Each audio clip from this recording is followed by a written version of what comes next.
Hallelujah. Jeremiah chapter 17, verse 14. Heal me, Lord, and I will be healed. Save me, and I will be saved, for you are the one I praise. The Lord has the capacity to save. When the Lord save you, then you are saved. Hallelujah. When the Lord deliver you, then you are delivered.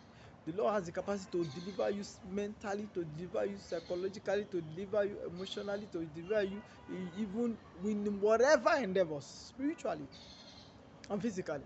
I pray the deliverance of God will be upon you. The Lord will carry you, the Lord will hold your hand, the Lord will bring you out from every form of oppression, from every form of intimidation, from every form of captivity. The Lord will rescue you, the Lord will take you away from there.